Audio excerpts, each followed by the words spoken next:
அன்பு நண்பர்கள் அனைவருக்கும் வணக்கம். இன்றைக்கி வந்து நம்ம ஜீரக சம்பா அரிசியில் சக்கரை பொங்கல் செய்ய போகிறோம். அது எப்படி செய்யலான்னு பார்க்கலாம் வாங்க.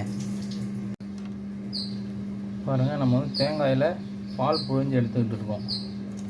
தேங்காய் பூவாக்கி அதை மிக்சியில் போட்டு நல்லா அடித்து அதுலேருந்து பால் எடுத்துக்கிட்டு இருக்கோம். தேங்காய் பால்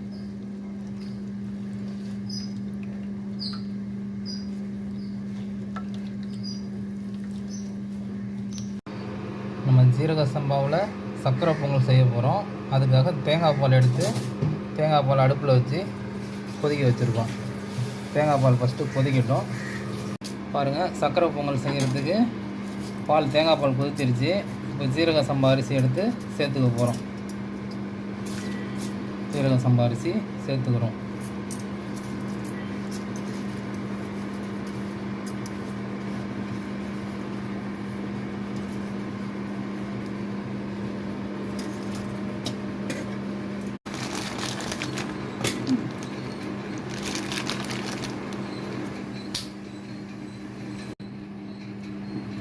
பாருங்கள், இப்போ வந்து நம்ம சக்கரை சாதத்துக்கு ஏலக்காய் பொடி போடுறோம். வெல்லம் இதுக்கு முன்னாடி போட்டுட்டோம். நல்லது கிண்டி விட்டுக்கணும். 150 கிராம் சீரக சம்பா அரிசி எடுத்துருக்கோம். இது கூட 200 கிராம் வெல்லம் சேர்த்துருக்கோம். ஏலக்காய் பொடி உங்களுக்கு தேவையான அளவு சேர்த்துக்கோங்க.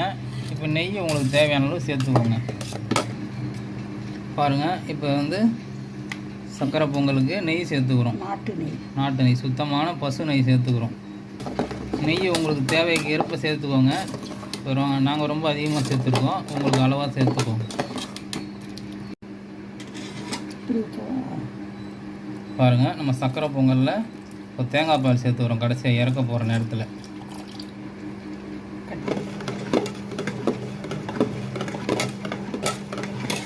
பாருங்கள், சக்கரை பொங்கல் கிட்டத்தட்ட முடியும் தருவாயில் இருக்குது. இன்னும் கொஞ்சம் சுண்டிடுச்சுன்னா இதை இறக்கிடலாம். பாருங்கள் நண்பர்களே, நம்ம வந்து இப்போது சக்கரை பொங்கல் செஞ்சு முடிச்சிட்டோம். எப்படி அற்புதமாக இருக்குன்னு பாருங்கள். ஜீரக சம்பா அரிசியில் சக்கரை பொங்கல் செஞ்சுருக்கோம். எல்லோரும் வீட்டில் இந்த சீரக சம்பா அரிசியில் சக்கரை பொங்கல் செஞ்சு சாப்பிட்டு பாருங்கள். சாப்பிட்டு பார்த்துட்டு எப்படி இருக்குன்னு சொல்லுங்கள். நம்ம சேனலை சப்ஸ்கிரைப் பண்ணுங்கள், லைக் பண்ணுங்கள், ஷேர் பண்ணுங்கள். மீண்டும் அடுத்த வீடியோவில் சந்திப்போம். நன்றி, வணக்கம்.